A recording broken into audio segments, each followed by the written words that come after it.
ललित नारायण मिथिला विश्वविद्यालय के अधीन स्थानीय जुबली हॉल में भारतीय शिक्षक मंडल नई दिल्ली और ललित नारायण मिथिला विश्वविद्यालय के संयुक्त तत्वाधान में विजन फॉर विकसित भारत विषय पर कार्यशाला का आयोजन किया गया। मिथिला विश्वविद्यालय के परीक्षा नियंत्रक विनोद कुमार ओझा इस कार्यक्रम के संयोजक थे।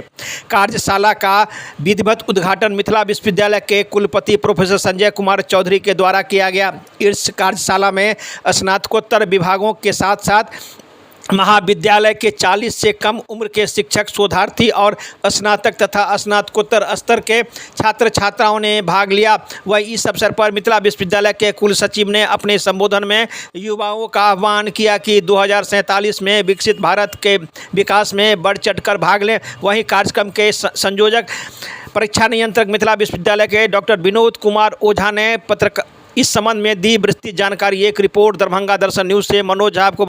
शोध लेखन निश्चित रूप से हमारे मन में विकसित भारत के लिए क्या सोच है, हम क्या चाहते हैं कि भारत अगर विकसित हो तो इसमें किस तरह का योगदान हो, वो हमारी सोच को बाहर लाने के लिए जो शोध की प्रतियोगिता है वो कराई जा रही है। क्यों विभिन्न जो बातें सामने आएगी, विभिन्न सोच जो सामने आएगी, उससे बेहतर चीज का हम आकलन कर सकेंगे जो भारत को विकसित बनाने में कार्य है। तो हम सभी का एक ही उद्देश्य है कि हमारा भारत 2047 तक विकसित देश बने और सभी नागरिकों को समान अवसर हर क्षेत्र में मिले जिस क्षेत्र में उसकी रुचि है। इन्हीं शब्दों का क्या पूरा कार्यक्रम है आज का जो कार्यक्रम है भारतीय शिक्षण मंडल नई दिल्ली के युवा आयाम के द्वारा और ललित नारायण मिथिला विश्वविद्यालय दरभंगा दोनों के संयुक्त तत्वाधान में आयोजित कार्यक्रम है। ये एक आनंदशाला है। इसमें हम लोग युवा पीढ़ी का आह्वान करते हैं। युवा पीढ़ी आखिर भारत को कैसा देखना चाहती है। भारत 2047 में हमने कल्पना किया है कि हमारा भारत विकसित भारत होगा। विजन फॉर विकसित इंडिया, विकसित भारत का जो विजन है वो कैसा सपना हमारा युवा देखता है। तो युवा के लिए शोध लेखन प्रतियोगिता आयोजित की जा रही है पूरे भारतवर्ष में। उसी की एक प्रयोगशाला यहाँ पर हम लोगों ने किया है, एक कार्यशाला किया है।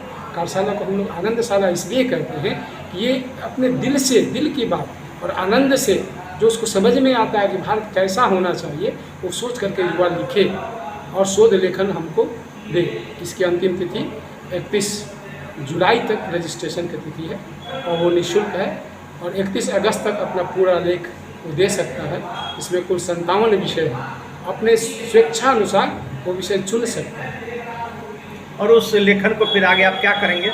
जी हाँ, इस लेखन को जैसे हमारा ये जो उत्तर बिहार प्रांत का ये सम्मेलन है उसकी तरफ से इमीडिएटली अभी हो रहा है और ये राष्ट्रीय स्तर पर क्रमशः छनेगा। इसके जांच होगी, मेधा के आधार पर चयनित होगा। चयनित होने के बाद राष्ट्रीय स्तर पर अंत में दिल्ली में नवंबर के महीने में इसका एक भव्य कार्यक्रम होना है जिसमें माननीय प्रधानमंत्री महोदय भी रहेंगे और संभवतः उसमें जो चयनित बच्चे होंगे उन चयनित बच्चों को हम लोग स्कॉलरशिप देंगे। उनको उच्चतर शिक्षा के लिए जो कुछ भी संभव होगा बड़े बड़े इंस्टीट्यूट्स में हम भेजेंगे और वहाँ उनको निःशुल्क दिया जाएगा और सारा खर्च भारतीय शिक्षण मंडल किया करेगा। तो माना जाए कि युवाओं में जो प्रतिभा है उसको निखारने का ये अच्छा मौका है और जो युवा देश के लिए क्या सोचते हैं उसका ये अच्छा एक प्लेटफॉर्म है। जी, सही बात ये है कि ये भारत युवा का देश है और युवा जिस दिशा में लेना चाहता है भारत को उस दिशा में भारत जाएगा। हमें समझने की ज़रूरत है कि जो हमारा भारतीय चिंतन है, भारतीय दर्शन है, भारतीय ज्ञान है वो बहुत इस चकाचौंध में कहीं ना कहीं थोड़ा सा धूमिल हुआ है। आपको भी पता है इस ज़माने में जो वेस्ट था, जो जितने भी वेस्ट के देश थे, यूरोप के देश थे, वो पता नहीं कितने अपभ्रंश थे, कितने अविकसित थे। उस ज़माने में हमारे भारत में तक्षशिला जैसा, नालंदा जैसा, विक्रमशिला जैसा विश्वविद्यालय हुआ करता था। तो हमारा जो ज्ञान दर्शन है किसी से भी बहुत उन्नत है। तो वो ज्ञान दर्शन गया कहाँ, उसको भी सोचने की ज़रूरत है। सच बात यह है कि हमारी राजनीतिक आज़ादी हुई है लेकिन हमारी जो सांस्कृतिक आज़ादी का ये एक आंदोलन है। हमारा युवा सोचता तो है लेकिन उसको रास्ता नहीं मिलता है। तो हम सोचते हैं कि हमारा जो युवा सोचता है, जिसके भीतर में उत्कंठा है, जिज्ञासा है, वो युवा सामने आए तब तो ये देश विकसित होगा। अदरवाइज होगा क्या?